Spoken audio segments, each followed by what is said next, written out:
What is going on, guys? Jack here, and welcome back to episode number 47 of Park to Prem here with Nottingham Forest. Today is the 100th episode of Park to Prem in FM21, and I thought to mark the occasion, why not ruin the video by putting my face on it? Today, we've got the Europa League quarterfinal. It's Tottenham, it's a double header. Hopefully we're going to do okay, although as you're going to come to realise, we have got a little bit of an injury crisis going on at the moment. But before we do get into the video, I just want to say a heartfelt thank you from me. Obviously, this year is the first year of doing Football Manager content where I've obviously been doing this as my full-time job. Your support has been absolutely unreal on this series. Thank you to everyone who's watched each and every episode, or any episode in fact. And I hope that you're going to enjoy the next 100 or so more videos coming up here on the channel. Anyway, one further thing, just bit more admin, I'm sorry, to let you guys know about, is the fact that at the end of this week there might be a little bit of a patch where videos are a little sporadic. I'm in the process of getting a brand new PC built, all set up, and I'm going to be moving all of my work onto that. The big plus point for you guys is the videos should be better as a result. The little negative is I've got 4 years worth of computer bits that I want to transfer over onto that computer to get me up and running, producing videos like this one. Obviously, that transition may be super smooth or it may be an absolute nightmare. Let's hope it's going to be the former. But yeah, hopefully it can be plainer sailing than our recent form. With that segue, let's discuss this because we didn't have any red on our fixture chart for quite a long while. There is now lots of red. In fact, there's 2 dollops of red to talk about in terms of form. 2 defeats since you were last here. The first of which was actually the very next game after we took on Derby County against Wolverhampton Wanderers, a team who was sat in 4th in the league at the time. And, well, to be frank, we just weren't good enough. They took the lead in this game pretty early on and in the 15th minute. And, well, from there, we got 2 injuries, which was not ideal. The first was Boyer, who went obviously off the pitch. He has been out for 2 months, so he's still not fit today. And then Poyana, his replacement, also got injured. Yeah, it was one of those games. So we lost it 2-0, but the double injuries were bad. Boyer is still out injured. The good news is that Poyana, he's back. He's kind of raring to go. I mean, 75 minutes of match fit kind of time he can play. That is fit enough for me for today's games against Tottenham Hotspur. Anyway, the very next game that we had was in the Europa League, which, as you may have been able to work out if you're like Sherlock Holmes, by the fact that we're here for the quarterfinals, we did make it through the Europa League second round. We beat Le Havre. It finished 5-1? Yeah, 5-1 across the 2 legs. The first leg was a 2-0 win. Good to see Ionu get on the score sheet, particularly because, of course, with all the injuries we'd had out on the right, with Boyer out, with Poyana out, this is the next man in the line, the next man in the throne with his oddly narrow head. Yeah, he's been very, very good for us, though. He's been developing a lot. He got a goal in this game, and, well, he got a goal in the very next game, which was against West Ham in the Premier League. A 2-1 win in this one. We took the lead via pretty early on. They did reply right away via Aldo, and it was a very nervy away-from-home performance all the way until Ionu scored his second of, well, the 2 games. He got it in the 65th minute, lurking in the box. Decent little goal for us, a win, and we kept that momentum going as we took on Havre in the second leg. It finished 3-1 there. Van Dijk, Gonzalez and Piotr with the goals. And, following on from that, a defeat. The FA Cup dream, it's dead, everyone. We never cared about it anyway. That's what we say now that we're out of it. We got outplayed, frankly. West Ham were by far and away the better team. They won this match 3-0. Their XG was higher. They missed a penalty. Yes, I can begrudge the fact that Smith got injured. But to be honest, we just weren't good enough. I think fatigue was a factor. We've played a hell of a lot of football. A little bit of rotation involved in this team here. And it was tough. I mean, Hamada was our standout performer in a 3-0 loss with a 7.5 rating. I really feel like that tells you all you need to know about this game. It was not a classic. It was not a good one. The good news is that the next game we did win against Crystal Palace 3-1. And, well, in terms of where that leaves the league table as we enter crunch time, as I like to call it, we are in 2nd place. We do have a game in hand over Manchester United, which, if we win, would lift us above them. Unfortunately, that Wolves team that beat us are only 1 point behind us, and Chelsea are also breathing down our necks. It's going to be a crazy end to the season. I imagine that over the course of the next few episodes, obviously, we're going to have to work out where stuff's going to fit in. But around the Europa League matches, there's going to be a few Premier League games that we need to cover with a lot on the line. that game at the end of April against Manchester United. It may be a month away. It's staring at me in the face. Anyway, in terms of some other stuff that's gone on off the pitch since you were last here, we have had a youth intake. I'm going to level with you. It was absolutely rubbish. I feel like we've not had a good youth intake in a very long time. If we just sort by potential ability here, Leon Williams, apparently the pick of the bunch. He's inconsistent. He looks okay, but there's just so much lacking in his game. The fact that this is the best player that we had, I feel like tells you all you need to know here. I mean, look, he could develop, he could have okay potential, but he doesn't get you excited, does he, as far as 15-year-olds go? Anyway, one other little bit of news before we get into today's game is the fact that Gonzalez got on the score sheet, which was really good to see. Well, not on the score sheet, sorry, on the Spain cap sheet. I don't know where I was going with score sheet. He has been on the score sheet, but he's also been on the cap sheet, where he played for Spain for the very first time. So at 23 years old, making his debut for the national team, that is really good to see. On some slightly not so positive news, you can see here some of the contracts expiring this year and next year, one of which is AMLO. We've tried to discuss a contract with him, but he's come to me and asked for £120,000. I've told him, absolutely not. You're not getting that much more pocket money, son. And, well, he's not taking it very well. Yeah, we're not on talking terms at the moment. We've got a year left on his contract, but an offer came in the summer. I don't really want to sell him. I might have to. I mean, look, the goal scoring record hasn't been all that exciting. He's on the decline. He's not really improved. Yeah, I mean, the contract, we've got to solve this contract situation, to be honest. He still thinks he's an important player. He's not. Anyway, in terms of the team for today's game, I mentioned a couple of injuries, obviously, Boyer, but also Erk. Yeah, you thought the injuries were bad? It really is a crisis. Kursat Erk is out, and he is out for the next 9 days to 3 weeks. We will be lucky if he is fit for the game against United at the end of the month. It does mean that for certain he's not available for, I'm pretty sure, either game that we have today against Tottenham. So with that in mind, there is a little bit of a makeshift look with the midfield. Poyana is going to be out on the left-hand side, where, to be fair, he can do a job, but it also means that Ionu is going to have to start out on the right-hand side, who, I mean, to be fair to him as well, he's improved as well. We've got the two youngsters. They've been given opportunities in the rotated 11. In Poyana's case, he's probably earned a chance in the first team. Ionu, maybe slightly less so, but sometimes, you know what, you get thrown into a situation and you swim and you float. Let's hope that he can actually float today. Anyway, let's get into this game. In terms of the squad, it is a full-strength 11 with the exception of the two wide midfielders. We are away from home for this first leg of the Europa League quarter-final. In terms of other teams in this competition, it's an all-English affair as Wolves take on Man City. The other game going on, a German face-off, Bayern taking on Hamburger, and also FC Porto taking on Celtic. If I'm not mistaken, it's the winner of FC Porto v Celtic that we would play should we make it to the semi-final. Anyway, of course, those two kind of changes that have been enforced happening in the team. Other than that, I think I'm content with this. I think so. I'm hesitating. I mean, the only thing I could really change would be the midfield setup. Do I want to throw Ricketts in over Van Dijk? Is that me just being reactionary? The thing is, Van Dijk's average ratings have been lower, but he has been playing against the better teams. Now, you know what? I'm trusting my gut. Van Dijk, you're going to start today. You're going to get us a goal today as well. Of course, Ricketts, I'm sure, would be chomping at the bit to get a go at his former team. He was, of course, sold from Tottenham to us for £32.5 million. And, well, I guess as we approach the quarterfinals here, I do want to start targeting a cup final as far as the Europa League goes. Obviously, the Carabao Cup won. If we could win the Premier League and the Carabao Cup, not the Carabao Cup, oh well, we've already won it, but the Europa League, make that a treble. Whilst it wouldn't be the most exciting of trebles, it'd be something that we could brag about. Think of the clickbait in the thumbnails, everyone. Think about, you know, if we got to the final, the episode could be called Potential Treble, ? Maybe have a big red arrow on the thumbnail as well. Either way, we need to focus on this game here. Let's not get carried away. A long throw into the box is dealt with, but Sampaio could win another ball. Van Dijk's there. I'm a genius. I never doubt your gut, everyone. Never doubt your gut. 1.5 minutes gone, and it's like the game can hear me. It's incredible. We're a goal up here.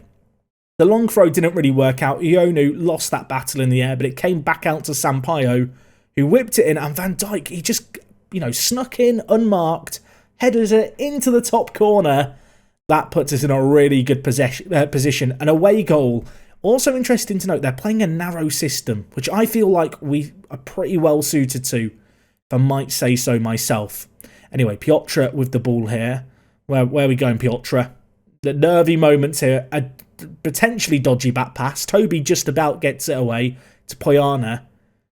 I feel like we're going to be able to double up on them on the wings with their narrow system with no wide midfielders. I feel like that is a place that we can abuse as Lind.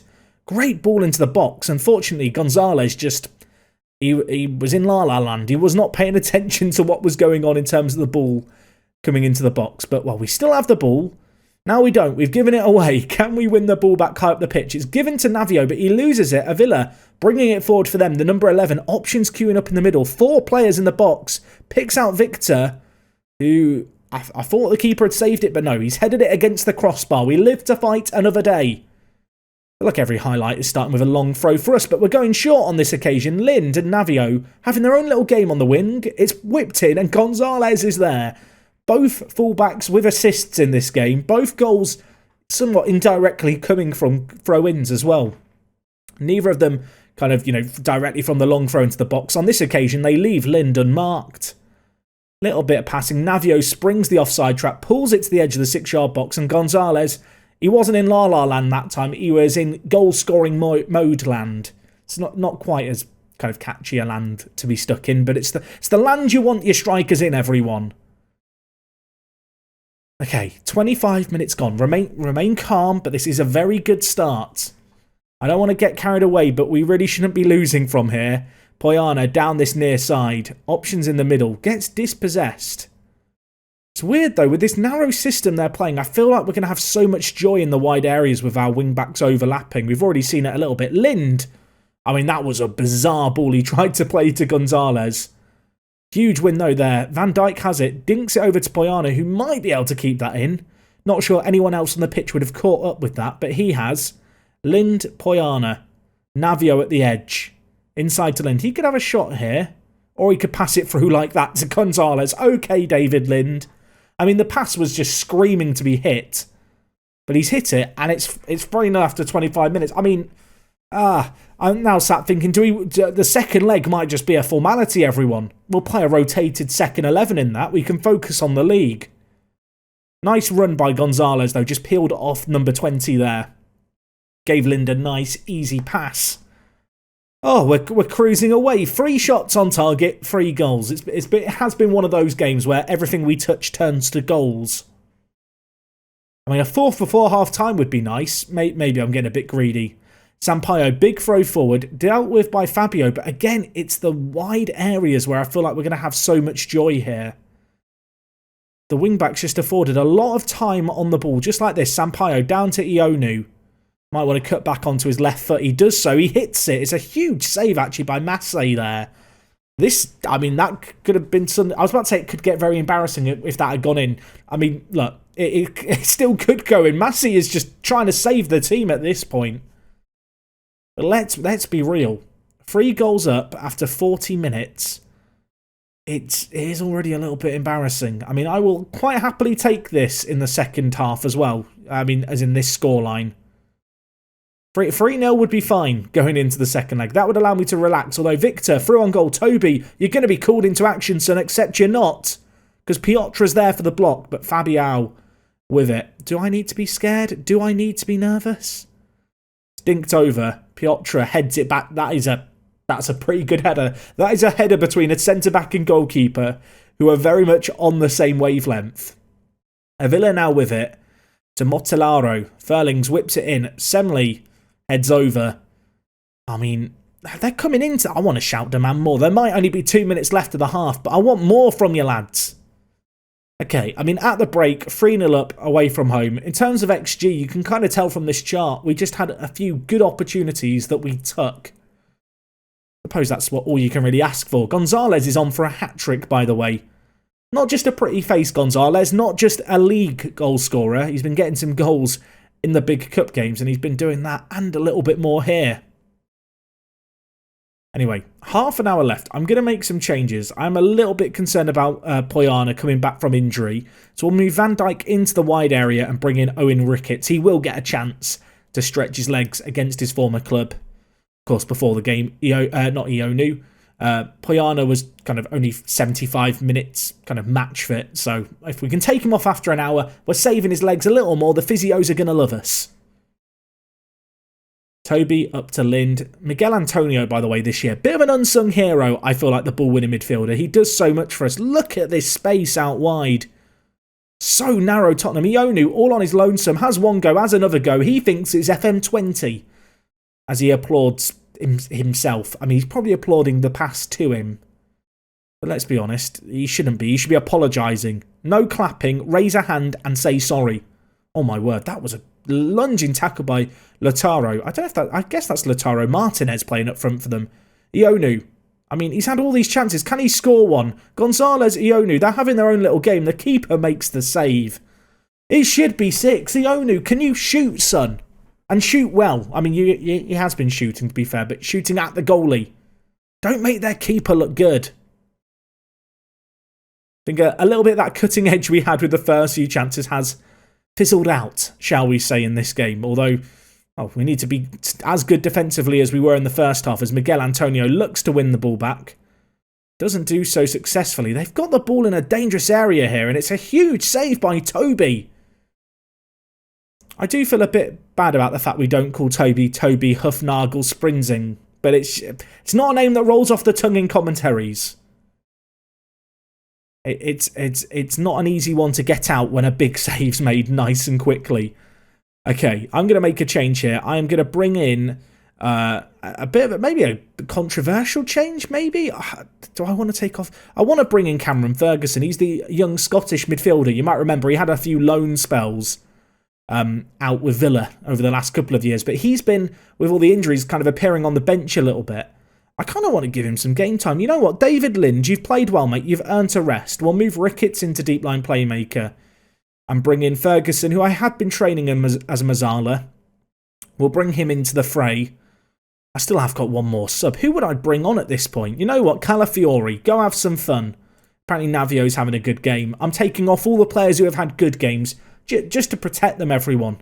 Wrap them up in bubble wrap. Make sure they're available for the second leg.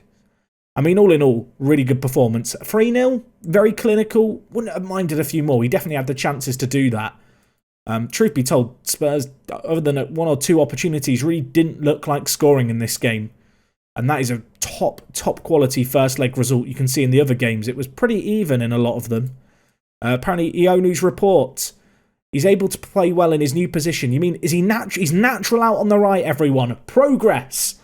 All it takes is playing him in the position a lot. That's actually one thing that I can't stress enough, is as well as training a player in a position, if you're actually giving them match time in that position, it makes a massive difference from my experience. Even if they're really, really bad at that specific position, if you know that that's where they're going to play, just stick them in it. Eventually they'll learn. Anyway, Gonzalez got man of the match. I mean, I want to pretend to be surprised, but I'm just not. He's just the best player in this team by a country mile, it feels like, at the moment this year. Still 29 goals in 29 games in the league. And, well, speaking of league games, we have got one between now and that second leg. It's going to be against Leicester. It is a midweek affair. We've already taken on Leicester and beaten them in the Carabao Cup. I will be back in just a moment for that huge game against Tottenham. Let's see if we can get it done over the 2 legs. Okay, well, normally I would go straight into this game and just quickly recap. Hey, we won that game against Leicester really easily. We didn't. We did not. It was awful. A 2-2 draw against Leicester. It wasn't the 85th minute, but there were 3 goals after that point in this game and a big injury to speak of. Gonzalez got us off the mark. I mean, who else was it going to be to score the opener in this game? They then scored through Tomiyasu straight away. It was a kind of a set piece. The ball went up in the air off a header having it hit the crossbar. It fell to him. He scored. The same minute, straight through kickoff, Poyana, he'd had enough. He went on his own, cut in from the left-hand side, smashed it into the top corner. I thought the job was done. I went back to a slightly more conservative style of play. They scored in the 90th minute. It finishes 2-2. What a roller coaster of a game. The only, and it's a very small crumb of comfort really, is that in the Premier League, everyone slipped up against one another. If we just look at games kind of recently, you can see here that on the Saturday, Manchester United lost to Everton, Chelsea lost to Leeds, so 2 results that went in our favour. Unfortunately, Wolves beat Southampton, so suddenly Wolverhampton Wanderers are top of the league. We are 1 point behind them, and you'll notice that both ourselves and Wolves have games in hand over Manchester United. I'll tell you what, with 5 or 6 games left, depending on who you are, it looks very likely there could be a new Premier League champion come the end of the year. It is getting towards the territory where I'm not really sure I can afford to miss out on any more Premier League games. Maybe the rest of this kind of season just needs to all be done as kind of one big live com or 3 longer episodes where we just do every single game. Yeah, it's been absolutely nuts this end of season. I don't quite know where it's going. You might have noticed as well, Gonzalez, he got injured against Leicester. How bad is it, Jack? Are you okay, Jack? No, I'm not okay. Everyone, look how long he's out for. Up to 4 weeks. That does mean that if we just look at our best 11, the front 3 are all out injured for the foreseeable future. So thank you, Football Manager. You know, whilst all the results are kind of almost going our way with other teams, we are having some issues up front. That does mean that there's not many attackers left, is the long and short of it. There is not many attackers left in this team. It is as big an injury crisis as you can imagine. And in fact, looking at it, I've only now got one recognised striker on the bench. And, I guess Adrian Smith, who can play out on the right-hand side. Any more injuries in this area, we might run into a little bit of a problem. I mean, that's implying that we're not already in a little bit of a problem. What it does mean is AMLO. You know that contract, mate? Well, if you might be about to earn it if you can get us through the next few weeks of football here. And, to kick things off, of course, with this tough run of games with the injuries, it's the second leg against Tottenham. We're at home. We're winning after the first leg 3-0. They were all away goals. I mean, when you look at that in isolation, this feels like it should be straightforward.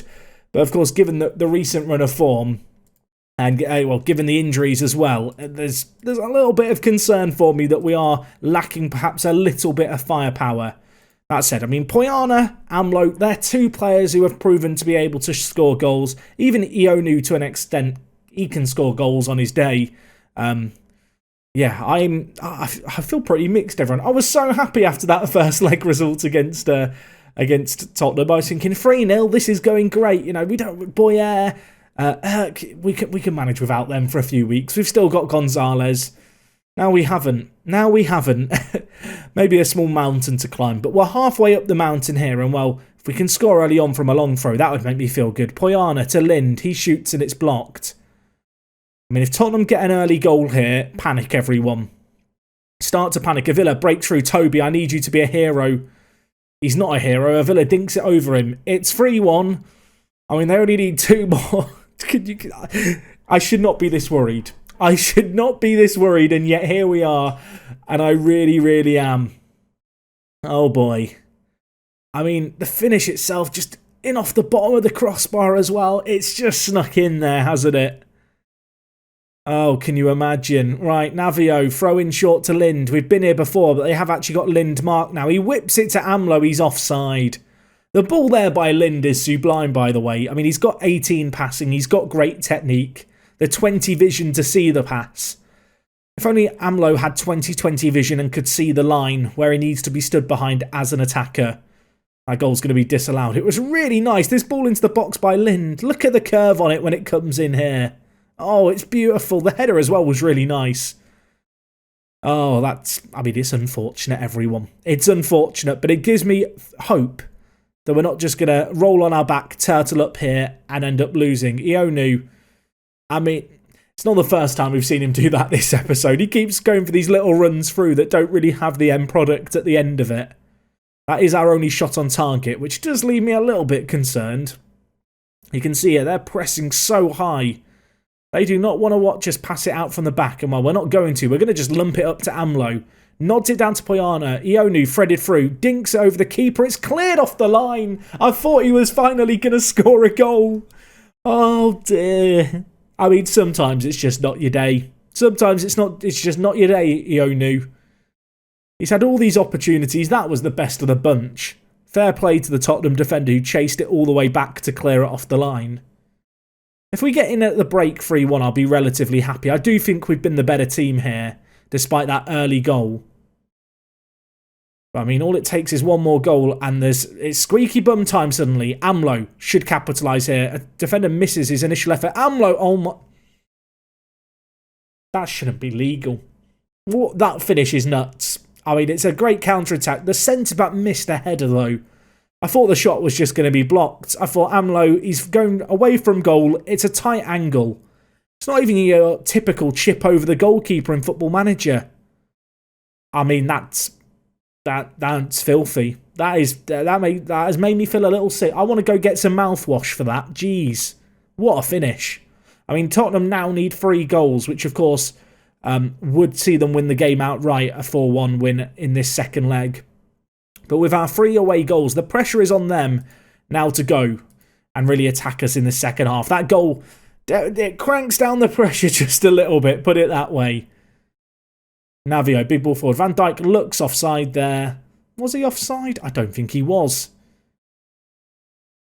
They're going to lump the ball forward now. It's Semley with it. Threaded through to Avila, who's already scored 1. On this occasion, though, Toby stands tall, collects it, and gets it away. That's the second time they've broken through, despite having far fewer shots in total. Spurs do have the higher XG here.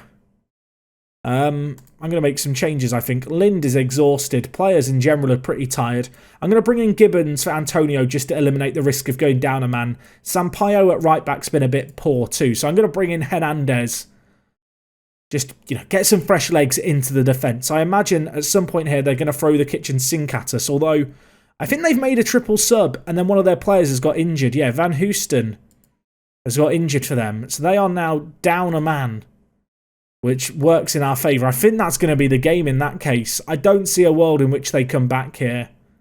Unfortunate for them that they've got this injury. It's been a frankly awful second half, but I'm not going to complain. The Amlo finish really put us in a pole position, and it's going to finish maybe 1-1. We could still win it on the night. I mean, we are going to win it on... It's Finn Amlo. Who's Gonzalez? Don't need him. Don't send him back to the hospital.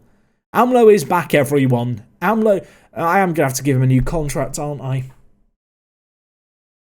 I'm going to have to give him a new contract. That's an insane header. What a goal. What a goal. We win this fixture 2-1 on the night, albeit against a 10-man Tottenham side. And Amlo gets both of them. Poyana had a good performance. The whole back line did very, very well there too. I mean, 2-1, not quite as exciting as the first leg performance, but over the 2 legs we've looked very, very good. Elsewhere, Porto beat Celtic on away goals. FC Bayern Munich are making it through, as are Manchester City, which probably isn't that good. It would have been kind of beneficial for Wolves to go through to keep their fixture congestion high, given the fact that we are going to be playing them, or rather challenging them for the league title. You can see, just looking at things here, the semi-final has been drawn against Porto. Where does that fit in with the rest of the games this year? Okay, a plan is formulating, everyone. I think next episode we come back for the United game and the FC Porto game. Maybe even include the Everton game in it. Do it as kind of a triple header. And then we'll do the last 3 games of the season, which is going to be the second leg against Porto, as well as Tottenham and West Brom, as kind of the episode after that. I feel like this end of season, it's going to be intense. It's going to be high pressure. I mean, look at that league. That league table is ridiculous. We're through in Europe, but that is only going to give me more headaches, particularly with this increase in injuries. I mean, Gonzalez back in 4 weeks. Boyer back in 4 weeks tops. Okay, so Erk might be back soonest. It's not looking good. It's not looking good. That United game we are going to be depleted for. And I think logically that is where we have to come back for, or what we have to come back for next time. Anyway, that is going to wrap up this episode from me. It's a bit unfortunate that episode 100 of Park to Prem, as kind of a whole, didn't fall on a super exciting cup final or some epic moment where it made sense to do a super long episode, but I hope you've enjoyed seeing my face as a little bit of a change of pace. Again, massive thank you for your support on the series. If you are still enjoying it, if you've got to the end, drop a like on it. Let me know your player of the series down in the comments. It lets me know that you got to the end of the video, if nothing else. And, well, other than that, we have a spicy end of season coming. I hope you're ready for it. The squad isn't. I'm not. I'm going to try and get prepared. while I'm gone. And yeah, I will see you guys again tomorrow. It is me, Jack, and I'll talk to you guys in a bit. I'm out.